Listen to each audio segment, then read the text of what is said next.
Hello friends, welcome back to She's in Her Apron. Today, my mom and I are answering your questions.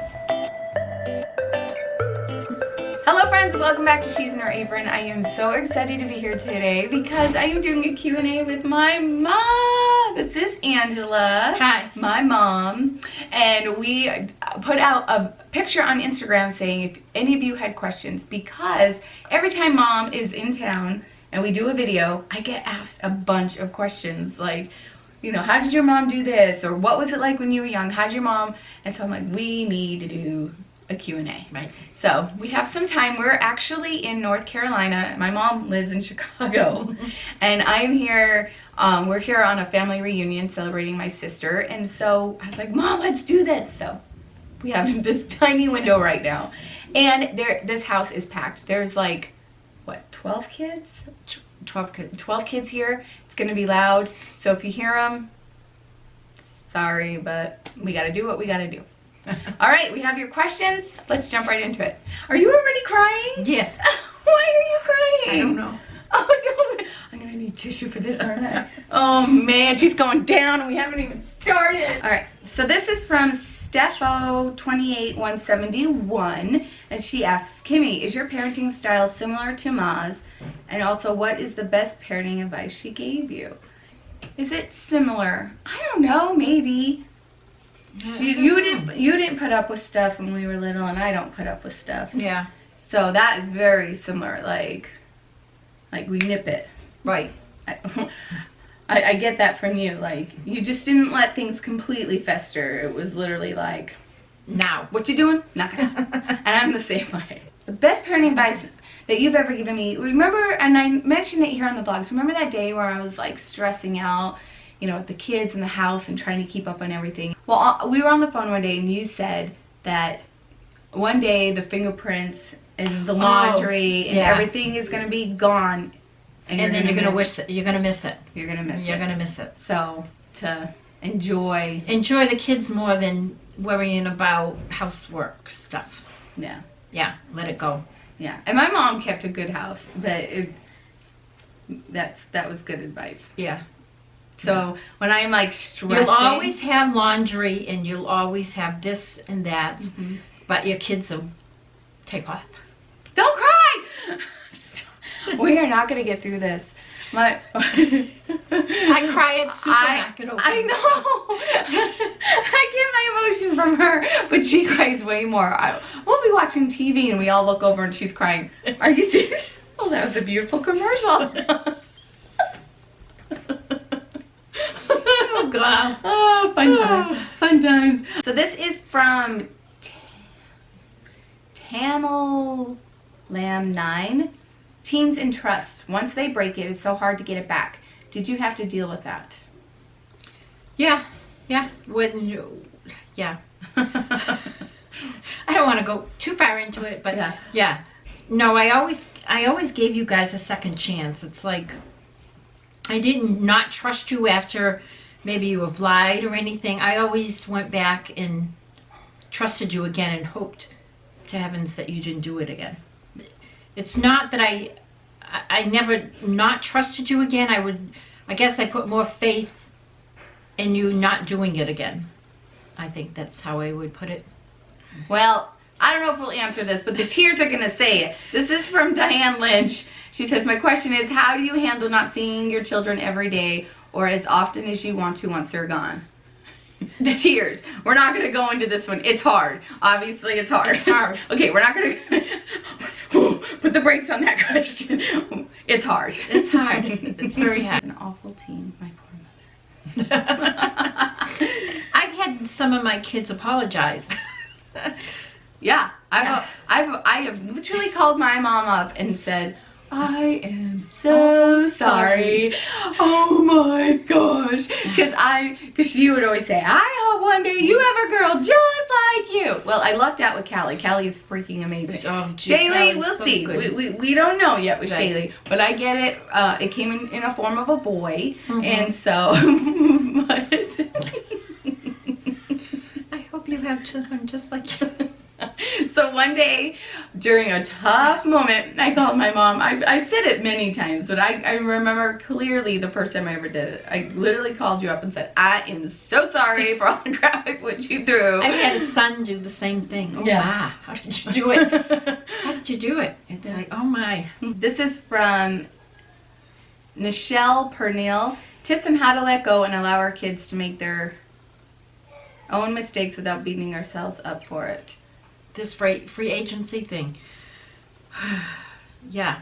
I wish I could have control of my kids until they were 18 and made all the right choices, but we can't do that. Mm-hmm. We. Yeah. But you don't want to. You don't want to be a control freak. Yeah. Because they end up hating you. Yeah. You know, you have to make their own decisions, and they do find out. Oh my gosh! I mean, when they make the wrong decision, they know it. Yeah. You know, and they say, "Oh shoot, I should have listened to my mother." I know. I've had that one from Callie already. She's come up to me and goes, "I should have listened to you." I should And have I'm like, listened to "Mhm." But Yeah. but you know, if you remember what you were like with the kid, you know, you guys did good. You parented good, Mm-hmm. so you can't beat yourself up about that. Right. We just thought we were invincible. We thought we knew it. One son said, "I have to learn to make my own mistakes," and yeah. Mm. You're like, okay. Oh my God. Gia, you need to make more money. We might need to go bail out some kids. Oh God. Yikes. This is from Adrian Naiti. How to balance 3 kids, husband, and home, and a full-time job. Help. Oh, and she has anxiety and depression. So that's a good one. There's probably a lot of people that want to know this one. Hold on. You had this because you worked, and Dad went to school. Mm-hmm. Yes. When I was home, my husband went to school. He went to college. Mm-hmm. And he started college when my 3rd child was born. First 2 years weren't bad because he would come home and everything. Mm-hmm. The second 2 years were when he went to a different school, majored in computers. He would come home at night and he would get all the kids riled up, and then he'd go to school. And it's like, I got to the point where I told him, don't even bother coming home because then I'd have to put up with these riled kids. So he didn't. For 2 years, it was like I was divorced. He was constantly in school, going to work and constantly going to school, and I had to manage you kids all by myself. Yeah. So it was like I was divorced. Yeah. And that's when I was a stay-at-home mom. Mm-hmm. Then I went to work, and then I was working full-time with 5 kids. Yeah. Yeah, that's hard. I helped a lot with Ben. Yes. Ben was born when I was a freshman in high school. Mm-hmm. Jerry was a senior. So there's a huge age gap between the last 2. Right. And so, but yeah, you worked. I worked. And in the house, I mean, you guys gave us chores, but, you know, we're a typical kid. We didn't do crap. Didn't do that. Tried, though. We tried. So how did you balance work and us? And we were in sports. And we didn't have cars. We didn't have cars as teenagers. Well, the latter part of your teenage years, you borrowed cars, yeah. Well, we didn't have our own car. During the day, yeah. Yeah, so how did you balance that? I don't know. Because you had dinner. We sat down to dinner. Mm-hmm. How did you do it? Prayed a lot. Prayed a lot. I don't know. I don't know. I multitasked. I just did it. I mean, I washed clothes, washed dishes. You know, the washing machine did the washing of the clothes. The dishwasher did the dishes. You know, I just multitasked and everything. And then we had to hurry up and eat and do sports and yeah. It's hard. It's very hard. You just do it. It's just do it. That's what I told her. You just do it. And I never really thought about it. You know, oh, I have to do this. I have to do that. I just did it. You didn't think too much of it? I didn't think too much. I think that might be our problem, ladies. I think we might think too much about it. Yeah, I didn't think. And then anxiety and depression, never even thought about it.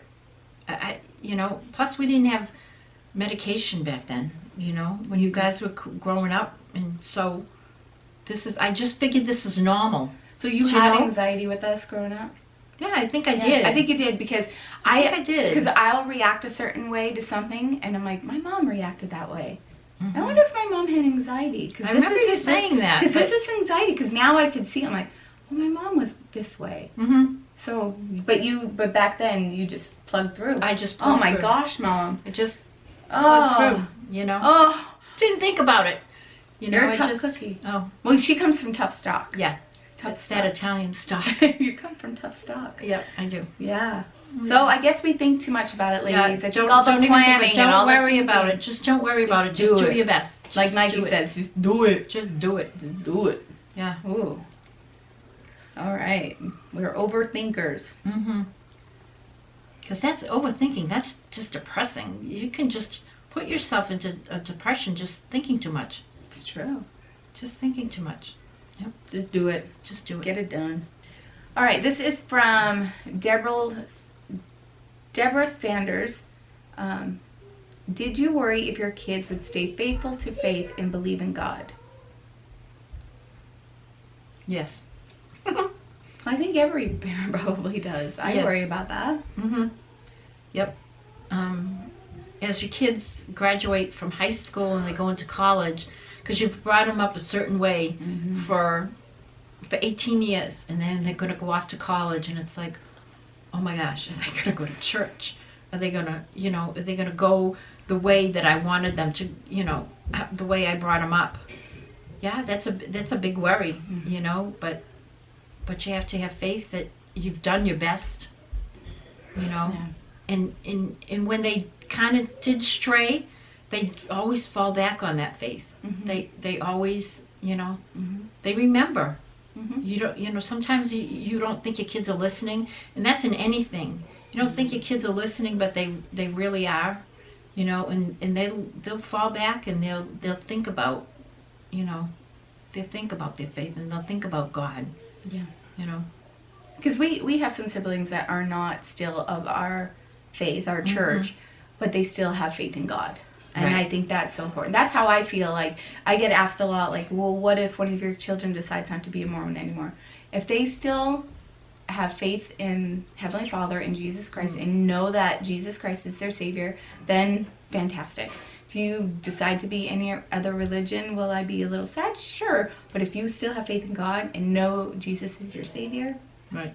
then I guess I've done my part, Mm-hmm.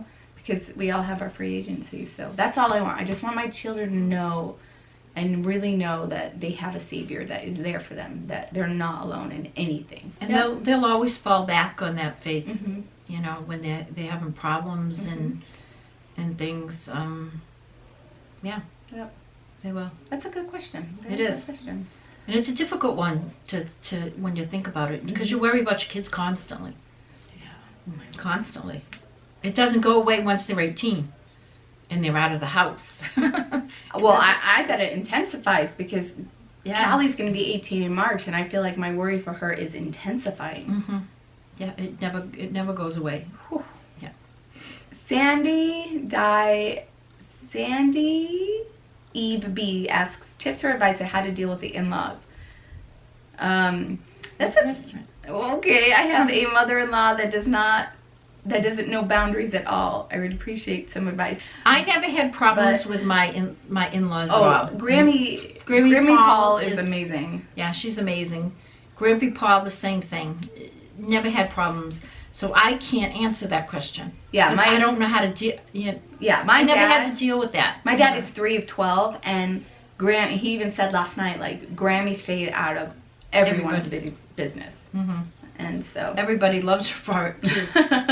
Right. Well, She it's never funny had- because I have amazing in-laws. I really do. And so, but we all get into tips or things annoy us. And the biggest tip that I could give you start it now, even if you're years into your marriage, but if you're newly married, start it right now, is you create boundaries.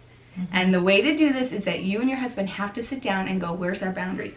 What will we not cross? What will we accept, not accept, let go, or definitely have to put our foot in? You have to get the spouse involved. It can't be, No. because then it'll cause friction between Yep. the two of you. Yep. So be on the same page and set those boundaries. And be patient with your husband or your wife if you're having an issue with your in-laws, because this is their parents. They're used to that behavior from them. So they're like, what? It's mom. Like, what are you talking about? So you need to be patient, but it's important to nip it in the bud and be on the same page and have the guts to say something, because how else are they going to know that, no, we're not going to do that. No, you can't do that. Or thank you, but that's so nice, but thank you, but no. Like, you have to start in the beginning. But like I said, we started later, and you have to just say it. Whatever it is, you can't let it stew and not say and be like, it's okay. No, because then it creates tension and frustration and bitterness, and then you start resenting your husband. Why can't you say this to her? You know, and if you're on the same page, then you're not going to have to say that to him, because he's going to come out and say it for you. Which is great. You know, and so it's, you know, it's hard. Blending families is hard. But one thing that Derek and I, we sat down and said, if someone asks us, hey, do you guys want to go do this? And the other spouse is not around, then you say, you know, that sounds awesome. Let me talk with Derek, or let me talk with Kimmy, and we'll get back to you. Right. So there's no yes in there, and there's no no in there. It's like, thank you for the info. I'm going to take this to my spouse, and we'll get back to you. We'll get back to you. Yeah. Exactly. But definitely boundaries. Yeah. You've got to create boundaries. Whew. How to get a tween to keep them.